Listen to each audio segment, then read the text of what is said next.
Go ahead and get started. So this is where we left off. We talked about the northern position, the northern, western, and southern. Zachary Taylor wins a few battles here, if you remember, then just stops and assumes that Mexico is going to surrender. Santa Anna comes north. He loses, as he usually does. Santa Anna then withdraws because there's a southern invasion, which we'll talk about in a few minutes.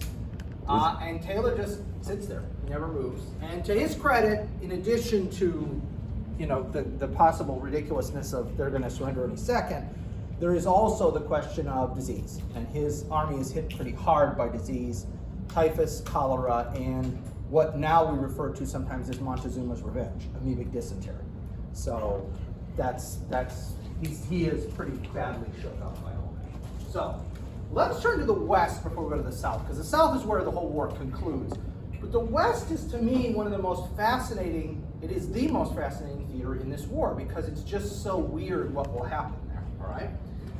Now, there are a bunch of Americans living in California. Like now or back then? Well, there are now, but there were a surprising number of Americans in California then.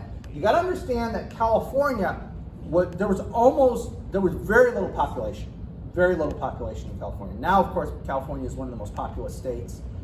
At that time, there was very little going on in California. They hadn't discovered gold yet. That'll happen in 1849, so you'll have the California gold rush. So there's a few cities along the coast, but other than like San Francisco, San Diego, other than those kind of places, there's almost nothing in California. But there are enough Americans in California that when word of the war breaking out hits them, they decide to rebel against Mexico and establish the Bear Flag Republic. Now, unlike the Texas Republic, this will last for all of like 2 months, okay? Now, what's most interesting about this is there just so happens to be a U.S. Army major named John C. Fremont in California right when the war breaks out.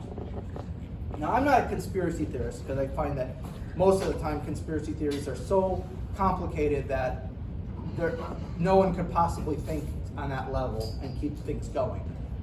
But I find it extremely interesting that given how tiny the United States Army is in 1846, that a major, and there's probably only a handful of majors in the entire United States Army, just happens to be in California right when the war breaks out. It doesn't pass the smell test, okay? That just doesn't pass the smell test. What is he doing? He's not vacationing. It's not like he's surfing. I mean, what is he doing in California? So I've never seen any proof that he was sent there by President Polk or by the Army or by any of that, but it looks really suspicious. Okay? Was he alone? Yes. He was alone. There were other Americans, though, there that, on their own, that also, it's suspicious. So I'll say it that way. Fremont was a fairly famous guy because he was one of these trailblazers and mappers. So he'd been out exploring the West quite a bit. I suppose that would be the rational explanation, is he had been on an exploration and somehow made it to California, but when you look at that map, I'm not going to go back because we'll have to jigger everything up, but when you look at that map, California is way into Mexican territory. It's nowhere near the Louisiana Purchase. So it's not like he was in Oregon and he just walked across the border into Northern California. It's suspicious. It's suspicious. I can't prove anything, and again, I'm not a big conspiracy theorist, but it just looks odd. I'll say that. It just looks odd. So he takes over, he leads the Bear Flag Republic's army, which is like 100 guys. I mean, again, this is a tiny population in California at this time. There's very few people. And so they attack into Lower California and finally into northern New Mexico. Remember, at that time, Arizona and New Mexico are one big province called New Mexico. So what we would consider Arizona, they're still calling New Mexico at that time. So that helps clarify that. Fremont takes his volunteers, and then he meets up with some regular Army units who are marching over from Kansas and Missouri. The only real resistance they face in California is in the Los Angeles and San Diego areas.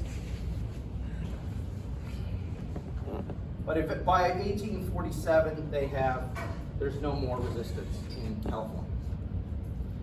President Polk then says, this is what adds to my conspiratorial thoughts, he then says, we will not accept a peace treaty that doesn't include California. Okay, well, you can't have California, Texas, and the Mexicans controlling everything in between. So we're going to need all that stuff between Texas and California. So again, I'm suspicious. Without being conspiratorial, I'm just suspicious.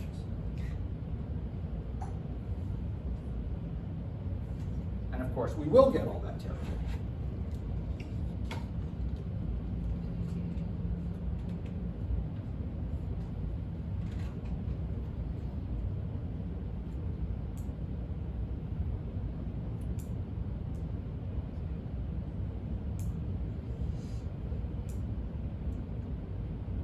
So again, the West to me is kind of the oddest theater of this war because it shouldn't really have happened.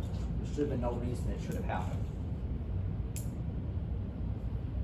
And again, the Bear Flag Republic Army was like 100 guys, and it's real tiny.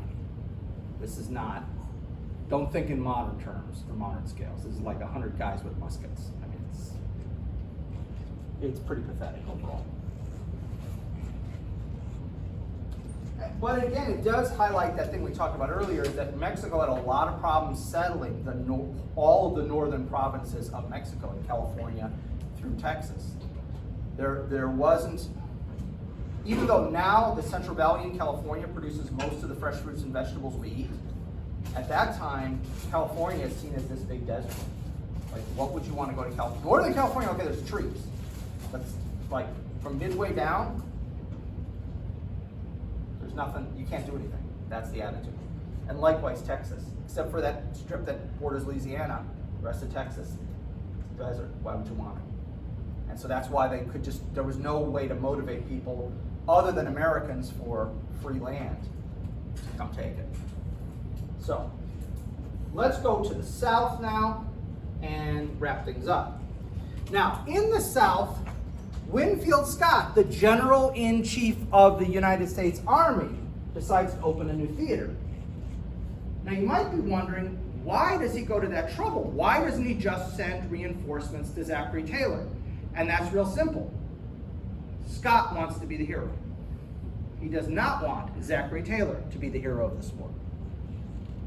By the way, Zachary Taylor will still somehow be the hero of this war. I don't figure that out. Please. I think you remember Winfield Scott tried to be a hero in 3 different wars, and each time he was... Yeah. In the War of 1812, in the Mexican War, and in the beginning of the Civil War, yeah. But again, his own demeanor, as we talked about, he doesn't create an atmosphere that people will love him or like him.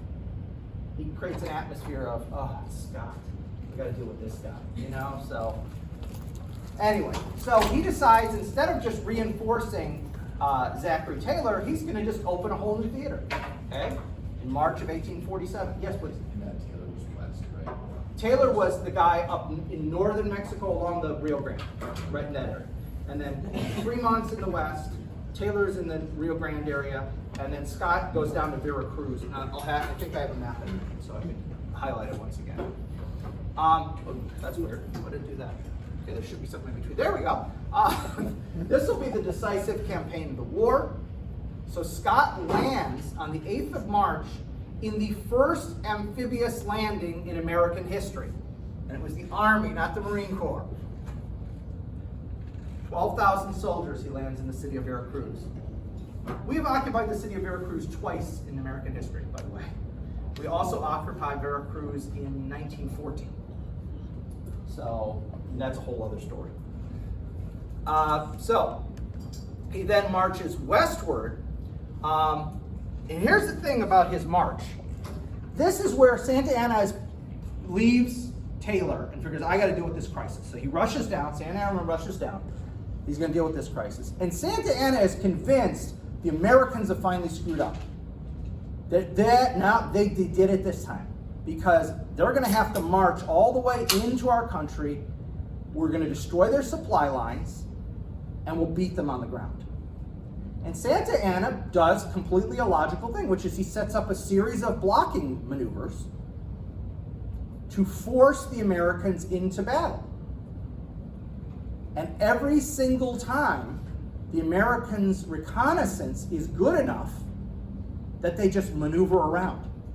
So he'll find the best position along their route, he'll dig his guys in, wait for the American scouts will have found it, and the whole army will move like 5 miles north or 5 miles south, maneuver around Santa Anna. And then he'll rush back, he'll do it again, and they keep doing this. They'll fight a few little skirmishes on the way between Veracruz and Mexico City, but for the most part, not much combat going on. Now, regarding the supply line, okay, and the question of disease, you will notice Scott has lost a lot of guys by the time he gets there. Some of these guys he's lost to disease. Some have to guard his supply lines. And so Scott gambles as to whether he's going to have enough supplies. He doesn't completely cut himself off. This isn't like Sherman during the Civil War, okay? But he kind of takes the attitude, we're going to take what we've got and we're just going to go for it, okay? So he doesn't worry about having awesome supply lines. And so he only leaves a few guys behind to guard his supply lines. But he finally manages to make it to Mexico City with 8,500 guys. That's all he has that are healthy. Scott, during the Santa Ana attacks, there's always been hints of Suarez covering the Yellow Rose spot. Do you think she's true? I don't know. That's one of those that it's hard to know. You know, it becomes so legendary at a certain point. The question of whether there were spies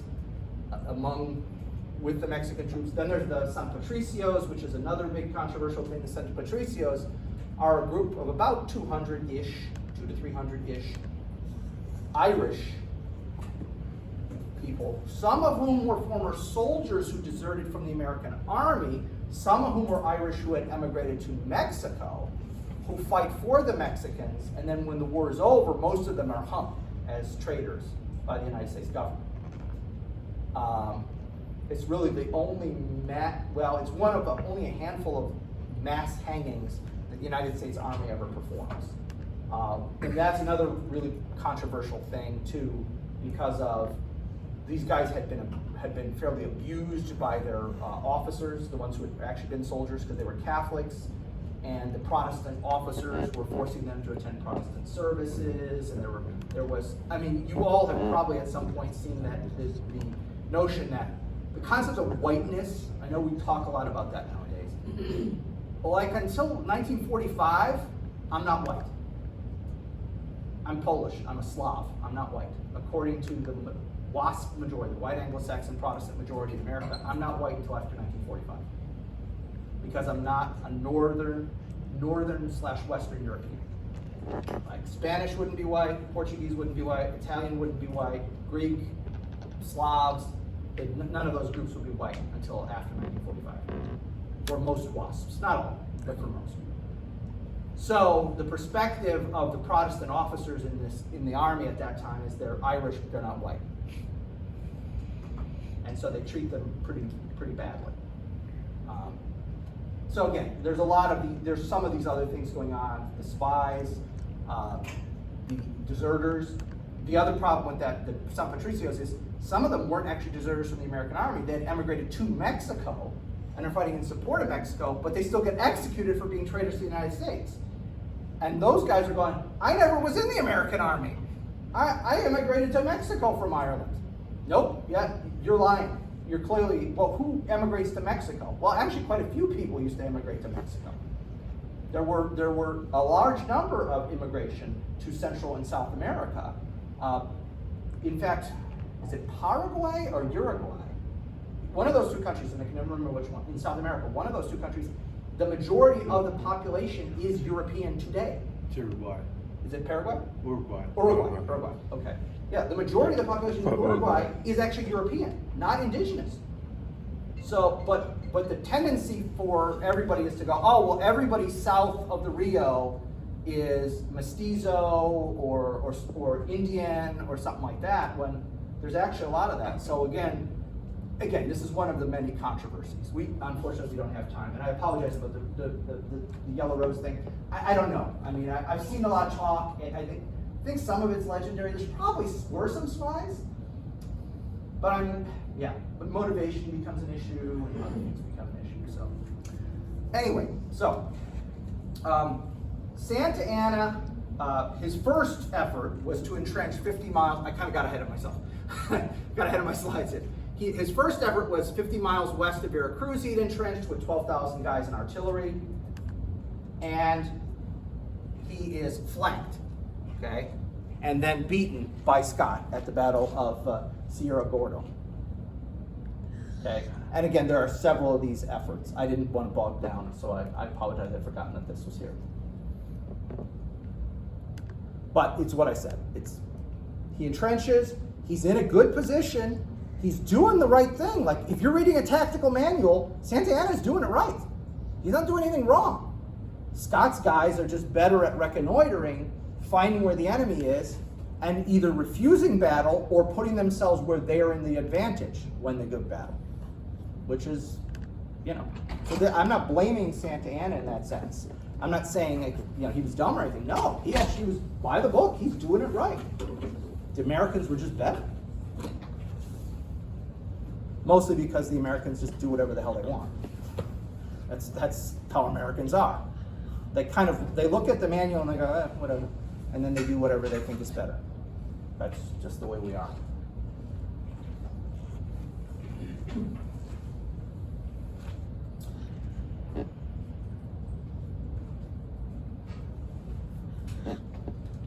Now Scott will get to Mexico City, and then he will do the exact same stupid thing that Taylor did. We've clearly beaten you. Give up. And he calls for an armistice. What does Santa Anna do? He takes the time that he has at the armistice to reinforce the city. So now instead of Scott literally just walking into Mexico City, he's going to have to go ahead and fight his way into Mexico City. So again, I'm torn with this, that both Taylor and Scott do this. Is it arrogance? Is it stupidity? Is it like they think they're being gentlemen? Accidentally. Whoops, sorry. That thing's going goofy there. Are they trying to be like gentlemanly? I don't know what their motivation is. You know what I mean? I don't know why they do this. Part of me thinks it's arrogance. Part of me thinks it's stupidity. It's probably a little bit of all three, quite frankly. President Polk have anything to do with it? Not really, no. By this point, they're so far away from the president, and it's so hard to get information. There is telegraph, but you'd have to string the wires as you go because there was no telegraphs coming down that way. So, anyway, so Santa Anna builds up his defenses. We wind up having to assault Mexico City, and the final battle is at the hill of Chapultepec. And again, for Mexico, there's this very famous incident with the cadets from their military academy who fight to the death. And in Spanish, it's like some of the infants of Mexico, or there you go. Okay, so this is a big deal in Mexican history. Okay, that these cadets fight to the death. From what I understand, it's like the men weren't brave enough, the children had to do it, because you men weren't brave enough. And look, these children were braver than you. That's my understanding of the way it's portrayed in Mexico. I could be wrong. Yeah, and it's still celebrated to this day, yeah. So again, but it shouldn't have happened. Scott should have just walked in and seized the city, and again, whether he didn't seize it because he's being generous, he's being stupid, he's being arrogant, I don't know. I don't know why he does that. But both he and Taylor did it. I don't know. They're both Southerners, so maybe that leads a little to the kind of gentlemanly. I don't know. Please. Wasn't there a general in the Mexican side that like when Santana told him he was gonna build defenses to fight, the general was like, I'm not gonna make it, and when we already lost, there was a general that was stuck in the frontier. Yeah. Yeah, I remember something like that too. Yeah, there's like, why are we doing this at this point? It's done. Just end it. So again, Santa Anna does not do a horrible job. He, again, by the book, plays everything the way he's supposed to, but a combination of bad luck and just being outdone by his enemy, I think, is what does him in this case. Okay, so there's this bloody assault on the 14th of September, and the city is captured. Mexico finally surrenders.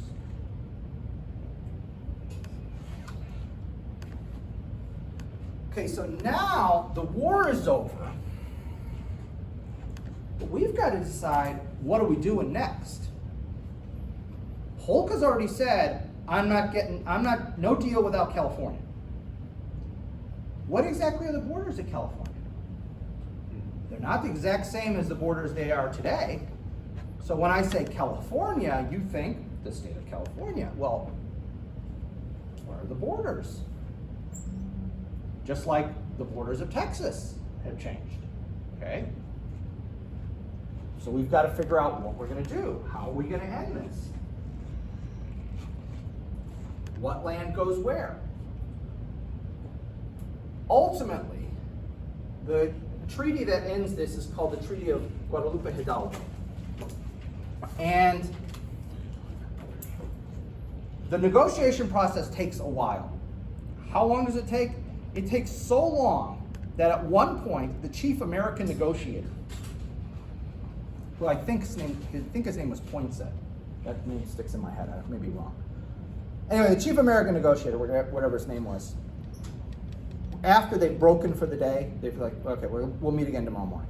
So they've broken for the day. He turns to the other Americans and says, you know what? To hell with it. We should just take the whole damn country. And there is a discussion as to whether we could actually do that. This would have been one of the most insane and stupid things we could have done. Okay? Because what we don't understand is the part of the country we get, there's almost no people in. There's almost no Mexican nationals in what is today Nevada, Arizona, New Mexico, California. Okay? So they can be reasonably assimilated in quickly. To grab the entire country, which again was bigger than, it even went down into Central America, would have been an unmitigated fiasco. But there was serious talk. They spent a couple days, the American negotiators, saying, should we put forward this to the president? Wasn't there like already like 8 million to 10 million people in Yeah. mainland Mexico? Yeah. Yeah, it's a decent sized population. Compared to the like Texas, California. Yeah, exactly. So, thankfully, the Americans don't push that idea to the president. Because given Polk's record, honestly, I think he would have bit. I think if they had said, you know what, they're not going to negotiate, they're just fooling around, let's just take the whole country, let's occupy it. I don't know, Polk might have been willing to say, yeah, what the hell, let's do it. And that would have just been an insane fiasco. I mean, it would, yeah. The land is huge, the population is decent sized, but thankfully, calmer heads prevailed, and we have the final treaty. So this is the Republic of Texas according to Mexico. So remember that debate about whose borders are you using? So you notice it's at the Nueces here, down at the bottom, okay? So that is what Mexico considered the Republic of Texas. Then we add this chunk that we know today. Texas had claimed all of that, but they waived that claim, not until a couple years later, by the way, until 1850, for that to go to the rest of the United States. And then you can see we get California, Nevada, Utah, Arizona, New Mexico, about half of Colorado, a sliver of Montana. And then a few years later, there'll be this purchase, and I think you were the one who reminded me that it had something to do with the railroads, because I couldn't remember what the Gadsden purchase was about, and it had something to do with the southern route of the railroads or something like that. Those were better routes through there or something like that, okay? So again, a huge, huge bonus to the country. I mean, there's no debate about that. So what was the cost? Oh, by the way, here's another important thing. As part of the treaty, we pay them $15 million and all of their outstanding American debts. Now, for a second there, you might think, well, wait a minute, maybe this wasn't such a bad deal. I mean, there was almost nobody living there. Isn't that what you said, Doc? Yeah. Well, and they're giving $15 million in cash, and they got all their loans paid off. I mean, maybe that's not a bad deal. Well, here's the problem. It sounds better than it is. Most of their foreign debt was not to the United States. It was to France and the UK.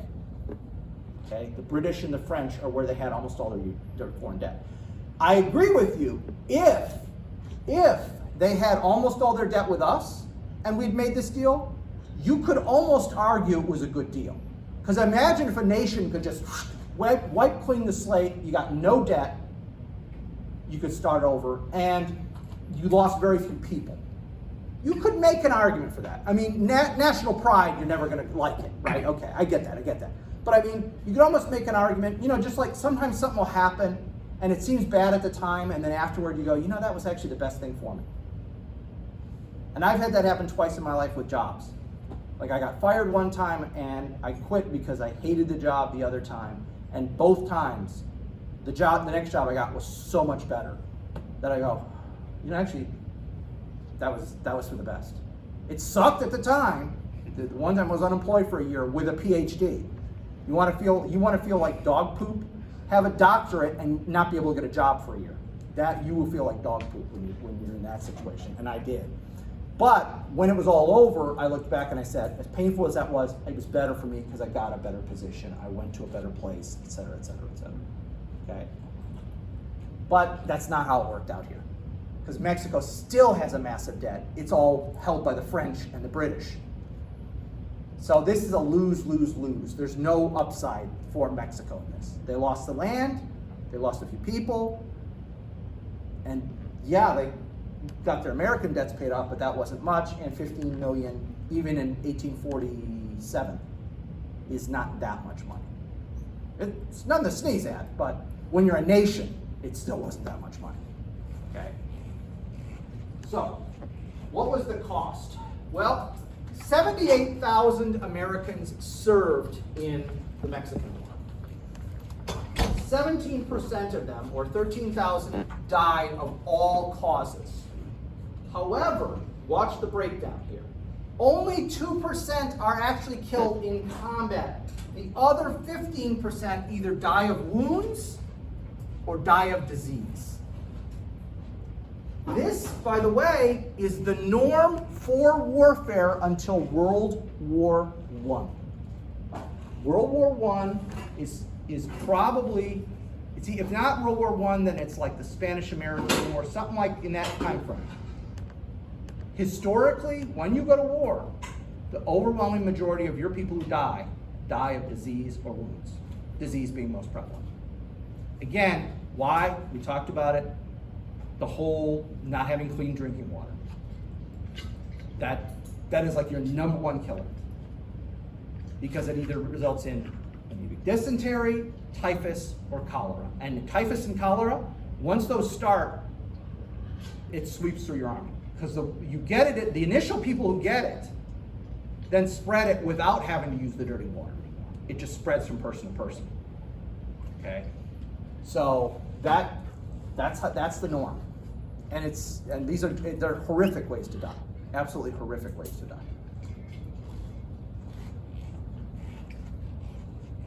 There was an additional 5% who were wounded but survived. And that's everything from, you break your foot to all the way up to gets shot by a rifle. Now what about on the Mexican side? The problem is, unfortunately, Mexico's record keeping wasn't tremendous.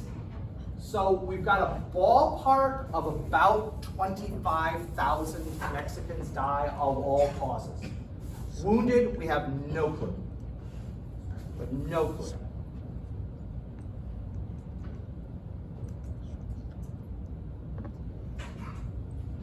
They might have had typhus and cholera outbreaks as well, don't know. The amoebic dysentery is less of a factor because your body builds up some sort of immunity during a lifetime. But even there, even if you're from the place, that can kill you. You're not immune. It's not like getting a shot and, I've got smallpox vaccination, and I can't get smallpox. But about 25,000 Mexicans die of all causes. So about double the American deaths.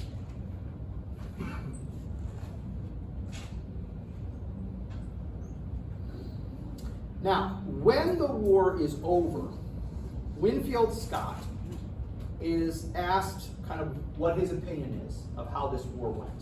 Okay? He's still the general-in-chief, and he's asked, what's your take on this? And this is what he says.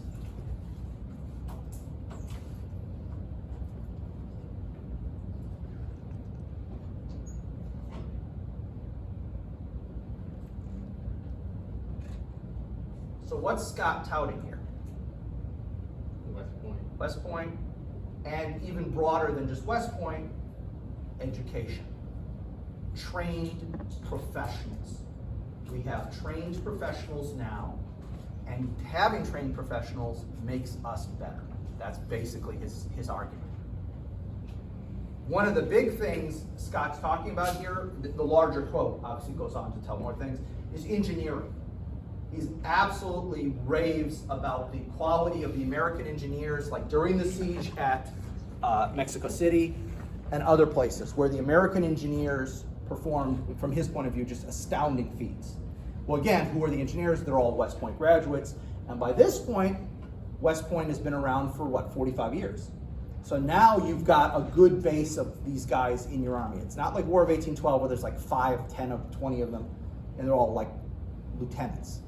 By this point, we've got some more senior guys. They're well trained, they're well prepared, etc.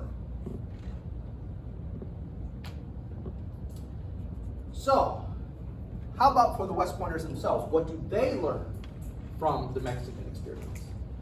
Training and discipline are key in a modern army. You have to have a well-trained army, and by training, I mean also discipline. Again, I don't mean discipline in the sense of screaming and yelling and that kind of stuff. I mean discipline like when you're being shot at, you're not going to break and run away. That's what I'm talking about when I say discipline. I mean you're going to stand your ground. When the order comes to charge, you're going to charge. That's what I mean by discipline. Okay? So trained, disciplined army is necessary in modern war. Again, it's 1846. It's not modern to us, but it's modern to them. Logistics. A modern army cannot fight without logistics. It's just, that's reality. Modern army cannot live off the land. Sherman will prove them wrong, but that's going to be really complicated, and we'll talk about that later. Okay? But by and large, you've got to have a good logistics system. Americans are so used to, American military, all branches of service, are so used to having such a good logistics system, they just don't even have a concept.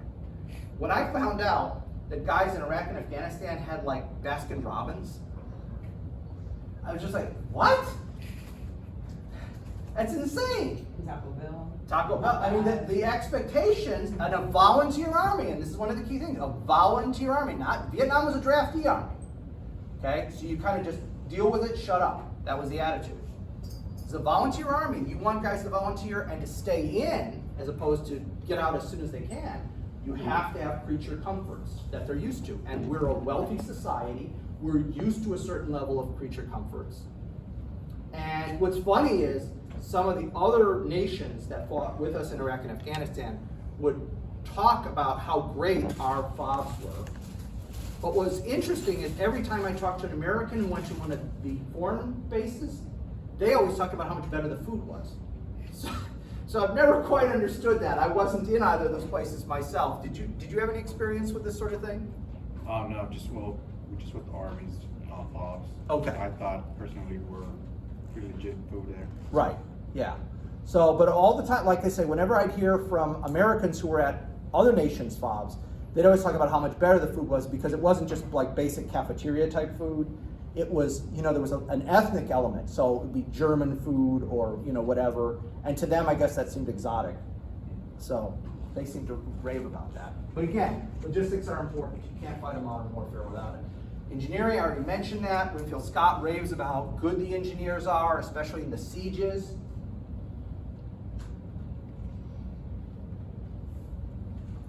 And then lastly, artillery. Our artillery is much, much better. In fact, if there's any one branch of the service where you compare the Mexican army to the American army, like infantry, artillery, cavalry, the one where we really are way better is artillery. Is our cavalry and infantry better? Probably, but not phenomenally so. It's like 10%. Whereas with artillery, it's like, there's a huge gulf. How much better our artillery is than the Mexican artillery. And again, artillery, like engineering, like logistics, you gotta have trained people. They've got to know their job. You can't just show somebody, even though these are muzzle loaders and all that, I got it, it still seems simple to us. You can't just grab half a dozen of us and show us a gun and say, go. It's not that easy. It takes some training and takes discipline because they're shooting at you. Because remember, this artillery is not long-range artillery. You're not calling artillery in on a grid coordinate. This is, there's the enemy, I'm behind it, I'm lining it up, and I pull the friction cord and boom, it goes boom. It's a cannon, basically. It is, absolutely. On the home front, the war unfortunately reaffirms this kind of romantic view of combat. Because again, very few Americans actually know what it was like there.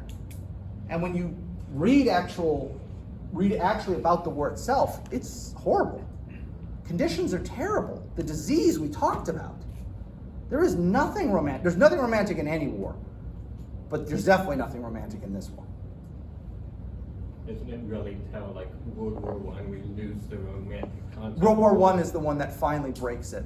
But I mean, I would argue even to this day, for people who have no military experience and like their dad wasn't or their granddad wasn't, nobody close to them was, they either, if depending on politics and personal views and everything, of course, but the ones who are not predisposed to hate the military do tend to unfortunately have a romantic view of the military and combat.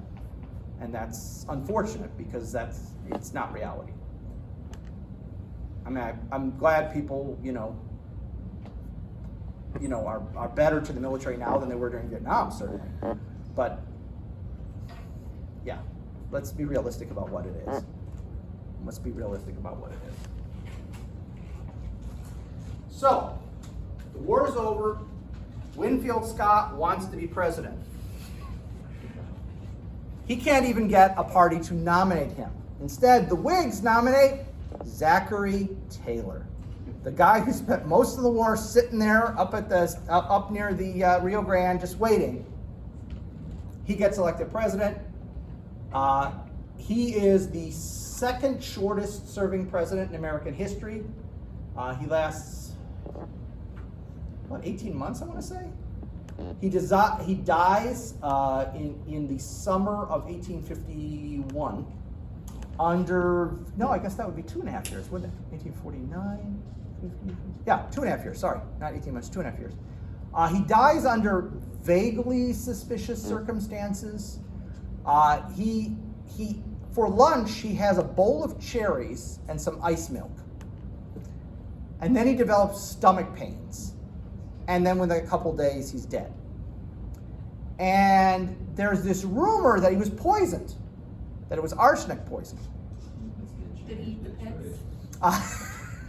No, he didn't eat the pits. Because they have arsenic. And so his relatives, about 20 years ago, had his body exhumed. Okay, this was around 20 years ago now. It's been a while. But they actually, his descendants had his body exhumed to test for arsenic. And the forensic lab came back and said, yes, there are traces of arsenic on his body, but arsenic, unfortunately, at that time was used for rather mundane things, like most wallpaper had levels of arsenic in it in those days. Don't ask me why, that's science. I don't do science, okay? But they said there's not enough arsenic to have killed him, and that fell back. What things fell back on is the most likely cause is that he probably got, it was probably cholera or something like that. Because, again, of tainted water and the ice, the milk, had it been chilled continuously, had it gone, there's any number of things.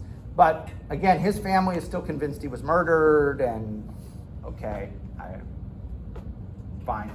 I can't do anything about that. But so he serves as president, and Zachary Taylor finally gets nominated in 1852 to be president, and loses badly. He doesn't do well at all. The Democrats, because now we've got the Federalist Party's gone, so the Whig Party, and now the Democratic Republicans have become just the Democrats. They've been the Democrats basically since Andrew Jackson, so 1828. Okay, they're now the Democratic Party. The Whig Party's the opposition party. Taylor gets elected as a Whig, dies. The next election they run Winfield Scott. They figure, hey, one general was good for us. Let's try another, and they lose. And the Democrats will control the White House until the Civil War, which is our next lesson. So let's pull up the Civil War.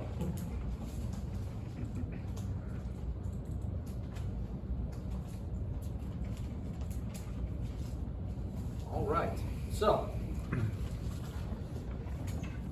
I want to start off talking about the Civil War by settling something right off the bat. Why? Why do we have a Civil War? Well, I'm going to say that there are 4 ways of looking at this as to why we had a Civil War. 4 ways. First, there is the proximate cause. There's the thing that actually, sets off the explosion. Okay? The proximate cause, the thing that actually sets off the explosion. And I would say, we'll get to that in a second. And then there's the economic cause. Then there's the question of personal motivations. And lastly, there's the underlying cause. So these are the 4 big things, I would say. Obviously, the Civil War, there's still a lot of people who have very strong opinions on this. I'm an immigrant, or not, I'm not an immigrant, my dad's an immigrant. My dad came over here in 1949.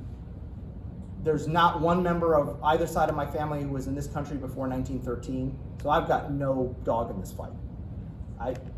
Nobody in my family served on either side in the Civil War.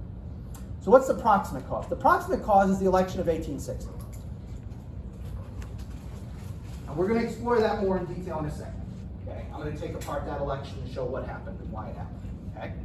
But the proximate cause, the thing that sets off the explosion, is the election of 1860. And we'll break that down in a minute. The economic cause is the question of free versus slave labor. Not slavery itself yet, okay, but labor. Now what's going on with this?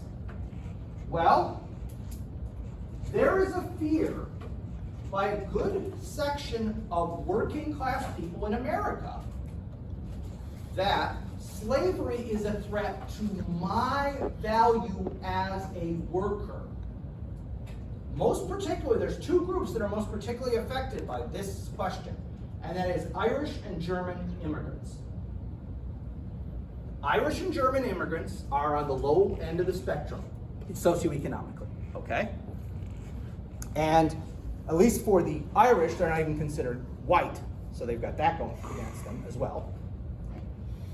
Irish and German immigrants look at slavery and say, so remember, we're really getting into the Industrial Revolution. Factories are starting to be built, all that.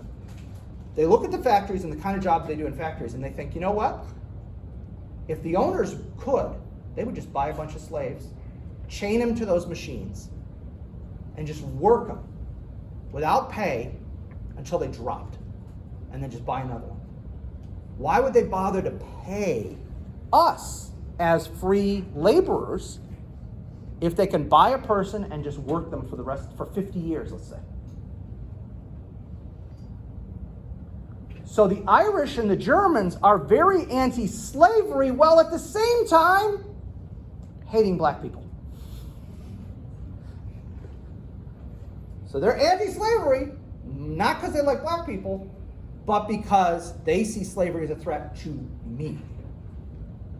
And so it's this weird dichotomy, because you think, oh, if you're anti-slavery, you're pro-African American. Nope, they're not. If you've ever met an African American person from Boston, ask them about the Irish. They will have nothing good to say to this day in the 21st century about the attitudes that many Irish in Boston, for instance, exhibit toward African Americans. But they hate slavery as an institution because it threatens me. It's not worth hiring me because you can just buy a slave and work that person for a lifetime. Whereas if you hire me, you got to pay me regularly. And you got to pay me enough that I can feed my family, because if I can't feed my family, I'm going to have to take a different job. Okay, so that's the issue here. It's free versus slave labor. It's a question of value of labor. Now, personal motivations. When it comes to personal motivations, people have a lot more state and local loyalty in those days. And we've talked about that before.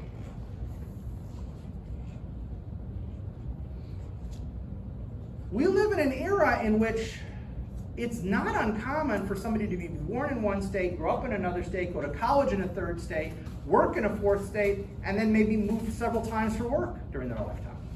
Especially if you talk to enough people in the oil and gas industry, holy mackerel. Like, where are you from? And it's always a 20-minute story about where they're from.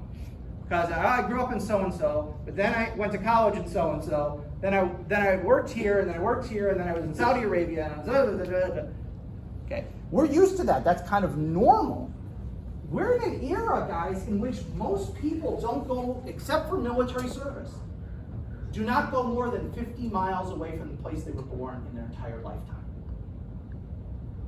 Until the railroads really kick in the latter half of the 19th century. Why would you go anywhere? It's too hard to go anywhere. So you develop more of a local state loyalty. There's also the question of your friends, your comrades. So when your friends all start joining the army, do you want to be the one person from your town, your village, your street who doesn't serve? No, you don't want to be that guy. You want to be there with your buddies. So that's also part of the personal motivations. But what is the underlying cause? I'm sorry, there's no other way to say it. Slavery is the underlying cause. Because without slavery, the difference between the North and the South, what's the difference? Everyone wants to say, because we think, we project backward, right? So everyone wants to say, oh, well, the North is industrialized, the South is not industrialized. Okay, whoa. In 1860, you know what's industrialized? Cotton. No. New England. New England is industrialized. You go to Indiana, Ohio, Pennsylvania, Michigan, Wisconsin, Iowa. There's no industrialization in those states. I mean, now that's part of the Rust Belt. You know, we talk about the Rust Belt where it had been industrialized. But at that time, if you're from any of those states, you're a farmer. Industrialization is Connecticut, Rhode Island, Massachusetts, maybe New York, maybe a little in New Jersey. That's kind of it. There's no industrialization in Maine. There's nothing in New Hampshire or Vermont. You know, it's a tiny little thing in New England. That's all the industry is there. And all those other northern states, okay, what we call now the Midwest, which it's not West anymore, but it was at that time, the Midwest, there's no industrialization in those places. So without slavery, a guy from Ohio and a guy from Mississippi have more in common than either of them has with a guy from Massachusetts. Because that's where all the industry is, Massachusetts. It's not in Ohio or Indiana or Alabama or Mississippi. You're a farmer, I'm a farmer. You grow cotton or rice or indigo. I grow corn or wheat. Okay, different commodity, but we're still farmers. We can understand each other. We're simpatico. We can understand each other. I don't understand what the hell they're doing in Massachusetts with all this assembly line. Well, we haven't done the assembly line yet. With all this manufacturing and stuff. So slavery is the underlying thing. And again, as I pointed out with the Irish and the Germans, just because you're opposed to slavery does not mean you're actually pro-African American. That's one of the ironies. Because everyone assumes, oh, well, you're against slavery. Well, you got to be for equality. Nope. That doesn't come until almost 100 years later. You can hate the institution and still not like the people. And unfortunately, that's what happens for another 100 years.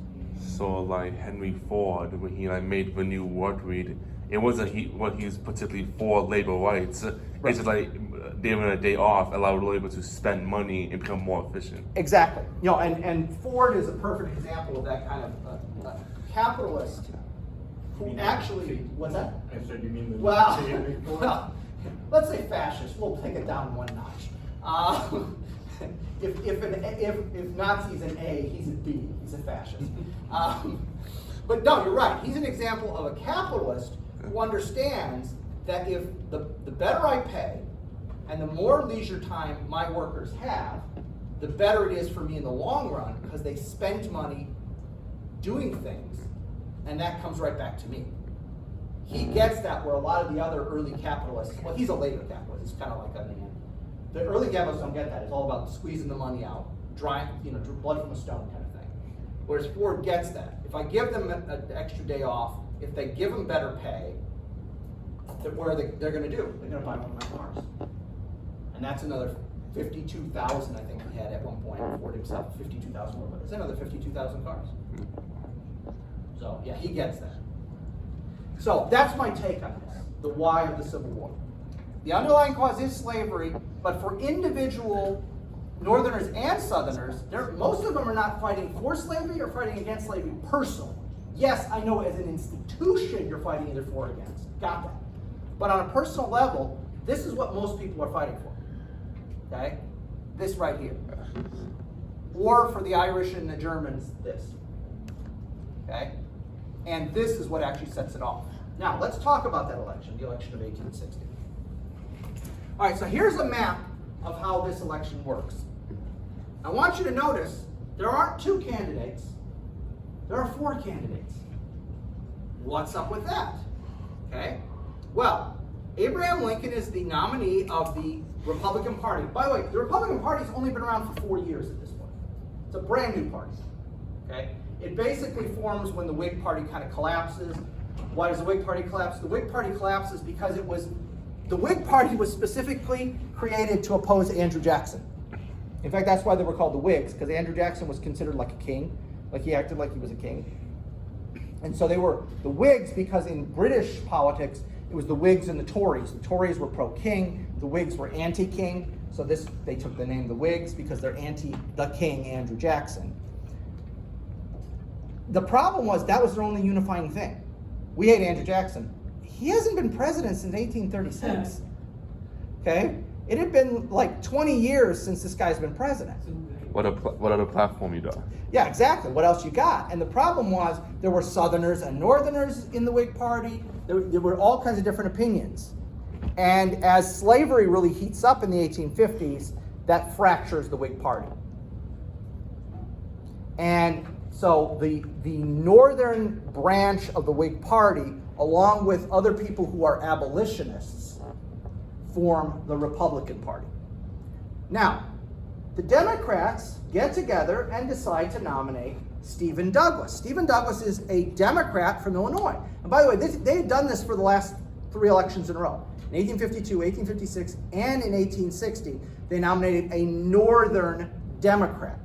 So don't get all worried about the slavery thing. We're putting one of you Northerners in the office. Yes, the official party platform says slavery for now and ever, but don't worry about that because it's one of your guys. One of you Yankees is going to be the president, right? So Stephen Douglas is nominated. The problem is Stephen Douglas is from Illinois, just like Lincoln. And Illinois is a fairly anti-slavery state, okay? Not 100%. There's some people in southern Illinois who don't necessarily believe that, but anyway. And Douglas keeps getting bugged by the press. So you're for slavery? So you're for slavery? No, I never said I was for. So basically, he keeps giving these kind of wishy-washy answers. Think modern day politicians, all right? He keeps giving these wishy-washy answers. So he's not saying he supports slavery, but every time the reporters are going, but your party platform says you support slavery.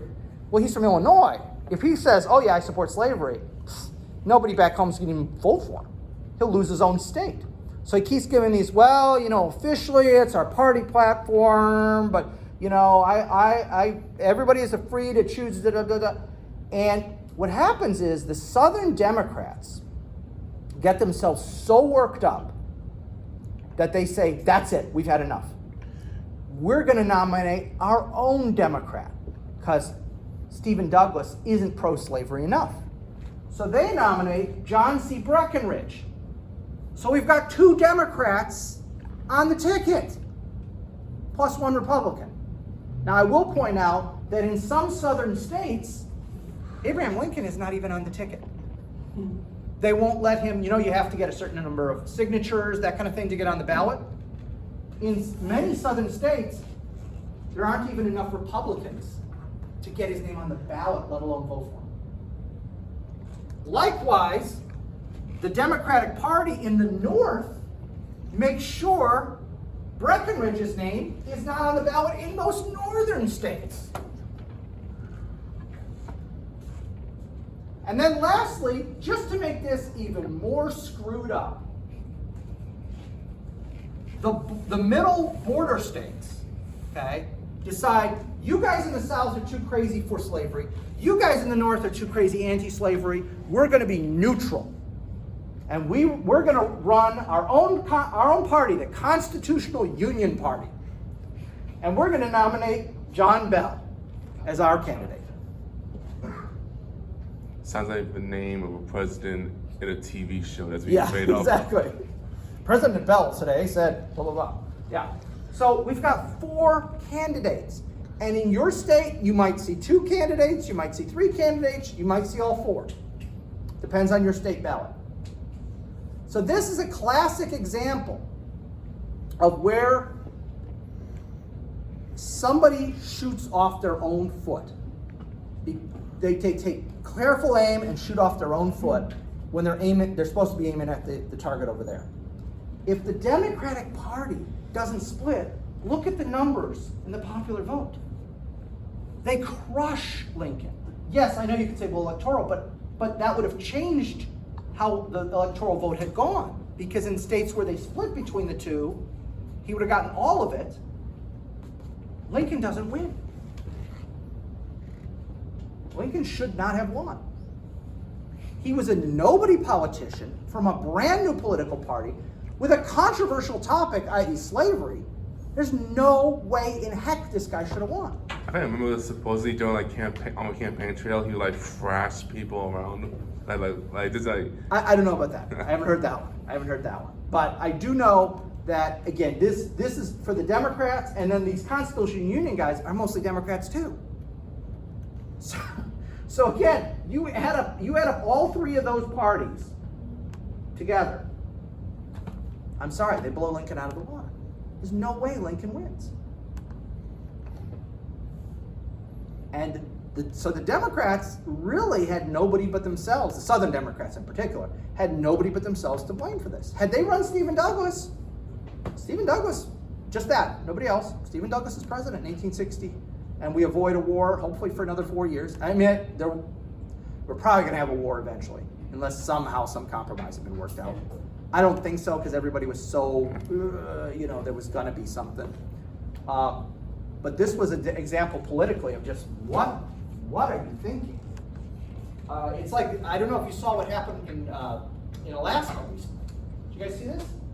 Alaska, for some reason, passed this thing where you don't vote, you have to rank order your votes. Oh, yeah. You get multiple votes. And you Oh, rank yeah. order your votes. The way it was is now instead of everyone voted in favor, they voted who they're okay with. Yeah. And so despite the fact that something like 60% of Alaskans are registered Republicans, they're now going to have a Democratic congressperson. For their, I think they're one of those states that has like one congressperson. It's actually easier to become a senator than a congressperson in Alaska. Because they ran 2 Republicans and 1 Democrat. And so they rank ordered it, and the way the whole cockamamie system works out, a candidate who only got like 42% of the vote is now going to Congress. Which makes absolutely no sense, but that's another one of these. What were you thinking? Why would you do something like that? I mean, it's not like the Western countries voted makes much sense. I mean, I mean, no. it wasn't like one of the last elections. Like I think I remember like 5 million Californians voted Republican, 3 million Texans voted Democrat, but because it's winner take all, those 8 million votes didn't matter. Right. No, I mean, granted, the way we do everything is a little odd, okay? But again, when you split the vote like this, and in essence, that's kind of what they did with the Alaska thing. Well, what do you expect? That's the result you're going to get because you set up an arbitrarily inefficient system. So again, you add these up. That's what, like that's 2.2 million, 2.8 million. They would have got 1 million more votes. Which ends up happening again, I guess, with Teddy Roosevelt. Yes, and Roosevelt will do that in 1912. Yep, the exact same thing will happen. Except it'll be the Republicans will be the idiots that time as opposed to the Democrats who are the idiots this time. So, let's go on. Now, I want to, one of the things that people will often get prickly about when they, I don't think I'm gonna have a lot of people disagree here, but I just wanna make sure I lay it out, everything out. I've had people in the past argue that slavery, even after I laid out my thing about why I think it happened, slavery is not an issue. That is not the chief issue, they've argued. And so, okay, well, how can I convince you? Well, how about reading the Confederate Constitution? The Confederate Constitution is basically the American Constitution with lots more wordage about slavery and 2 actual good ideas. And I wish we would adopt these 2 ideas. The president gets 1 6-year term. I should like that. I think having a seating president run for re-election is not a good idea. You shouldn't have to be both the leader of the country and a politician at the same time. You should just be the leader of the country in your 6 years. I actually think it's a great idea. I'd make that a constitutional amendment tomorrow. The other thing they have is a line item veto. So a president can go through a spending bill and only veto parts of it, which prevents people from tacking on, I want a bridge in my county. Here's $2 million for that. And then the things that balloon up, and now it's $50 billion or whatever, when it was supposed to be about keep doing this one thing. You can't detach riders in essence. The president can just go through and, okay. So, what do they say about slavery and states' rights though? Because remember, states' rights is the thing that many Southerners to this day will say, no, the Civil War is about states' rights. It wasn't about slavery. A state's rights to what? That's what I always say back. A state right to do what? Whatever they want. Could you be a little more specific? There's always kind of lots of umming and ahhing at that point when you ask what state right do you mean. But anyway, what does the Constitution, the Confederate Constitution, have to be a say about states' rights? You don't have to, this is not something I'm going to test you on, okay? I just want you to, if anybody confronts you about this issue, I want to give you the ammo you need to say no, okay? States' rights.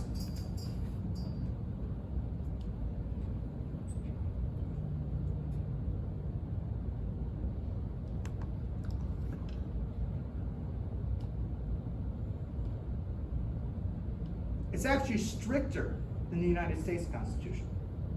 It places more prohibitions on the state than the United States does. Please. I remember I forgot that they really had the difficulty with each state having their different money. Yes. And every state had that prior to the Civil War. Every state there was state money as well as federal. Federal government can coin money, but in those days, states could print money. Most of the time, it's just like the local bank making the money. And towns, yes, and in towns, individual First National Bank of Houston would have their own currency floating around. It's an insane system. How they managed to make it work for so long, I do not understand. It's crazy. All right, so again, this is actually more restrictive than the U.S. Constitution on states, despite the fact that people will tell you it's all about states' rights. Okay? How about another one?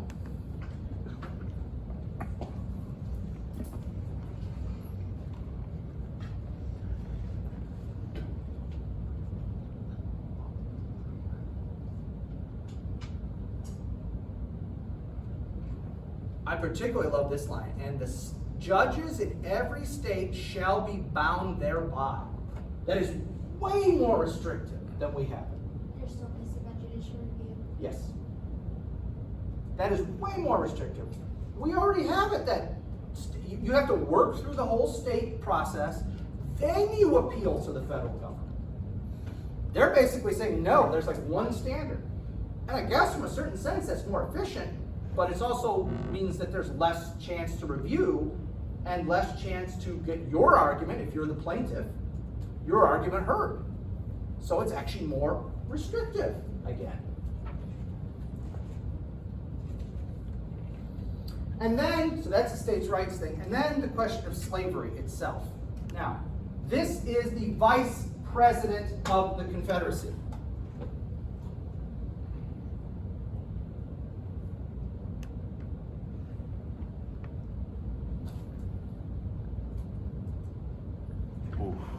I literally had a student say to me when after I put this up about a decade ago, well, plenty of vice presidents say stupid things. Not untrue. Not untrue, but you missed the point, dude. You totally missed the point. One thing I do want to mention, because again, it's easy when we look back to not see this, is not everybody in what became the Confederacy was pro-secession or pro-slavery. This is the vote for secession by state. You will notice no is a dark black. These are by counties. There are sizable chunks of the South that did not want to secede. For instance, this is most of the state of Arkansas. Now, I don't know enough about Arkansas state history to know what the deal is there, but that's a lot of counties that were against secession. That's a lot of counties. And as the Civil War moves on, there will actually be U.S. Army units raised from the white populations of some of these states. Specifically like Alabama and Mississippi, this is northern Alabama and Mississippi, there will be U.S. Army units raised from those guys to fight against the Confederacy. Well, look, it's West Virginia. Yeah. Well, yeah, and that's Literally. yeah, that's going to literally become its own state. Which, by the way, technically, that's unconstitutional. The Constitution says you cannot create a state from an existing state. But everybody kind of Just that one. yeah, we're gonna pretend there's no section of the Constitution to say that, because technically West Virginia should not be its own state. I would love to see a lawyer just wanting to be a dick, take that to court and see how that would go. I have a feeling what would happen is it would get to the Supreme Court, and the Supreme Court would say, dude, it's been 150 years. No. You're right, but no. Shut up and go home. But then what if West Virginia becomes Virginia? What happens to the flag? Well, It was gonna be called Transylvania. there you go. So, anyway, so there's the slavery issue. I just want to spend a second more here, talking about what slavery was like. Because for a lot of us, we don't really have a conception of 100% how this whole thing worked, and what did the South look like, right? What did the South look like? Whoa. There was, at the bottom of the South, at the bottom rung, were the non-slave-holding whites, okay? They represented 76% of all white families. So 3 out of every 4 white families did not own slaves, and in most cases would never own slaves. There was no circumstance under which they would get enough money. Let's put some numbers out here. Okay. And a young adult male slave could go for $1,000. Context, for $250, you could maintain a family of 4 for the whole year. So if we put that in a modern context, let's say $250 becomes $50,000, okay? Kind of low end of the socioeconomic spectrum, but you can still support your family. If that's the case, right, then that would make $1,000 $200,000. Someone check my math. Did I do that right? If 250 equals 50,000, then 1,000 would equal 200,000. Somebody calculate that. I think I got that math right. From when are we doing this? So $250. If $250 equals, yeah, 1860. If $250 equals $50,000, which is 20 times, right? No, is it 200 times? So 1,000 is about 37,000. Almost Okay.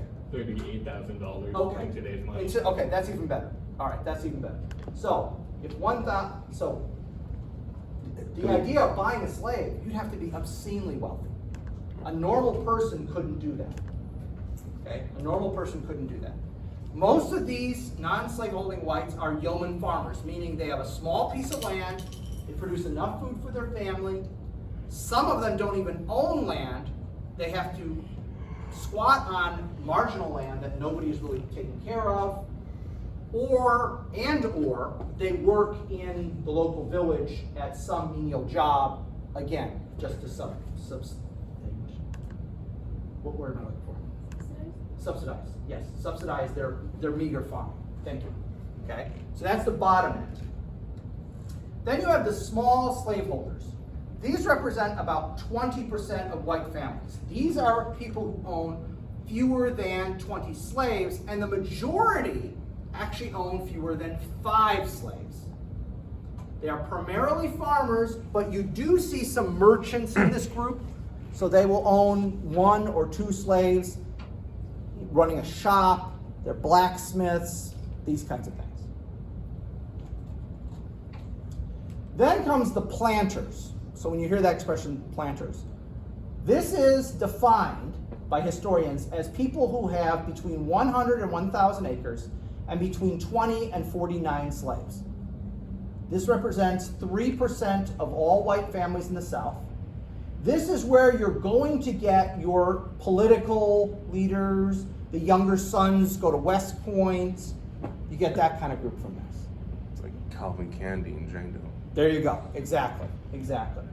Although he actually may be in the next category. I'm not sure. I don't know exactly how many slaves he's supposed to have had. And then the final category is the large planters. You own 1,000 or more acres and have 50 or more slaves. This is less than 1% of all white families, but is the wealthiest group in all of America, despite the Industrial Revolution really kicking in high gear. Okay?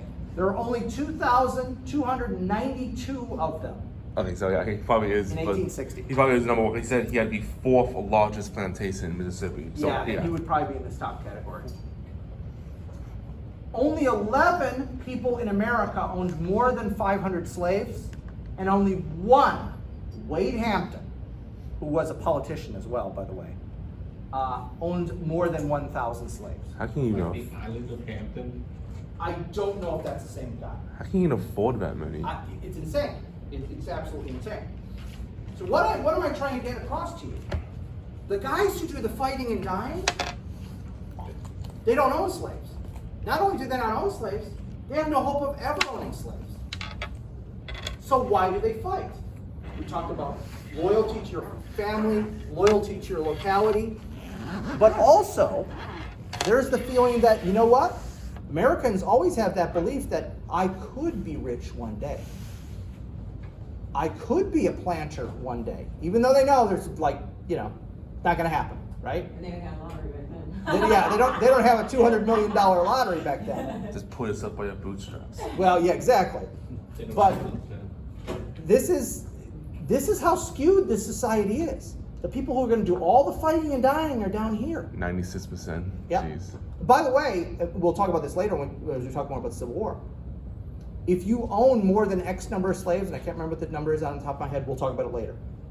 You don't have to serve in the military. during the Civil War in the Confederacy. So, I just wanted to put that in context. Who's going to do the fighting and dying? It's not the people who are going to profit from the Civil War, if they win. Thanks, guys. We'll see you Wednesday.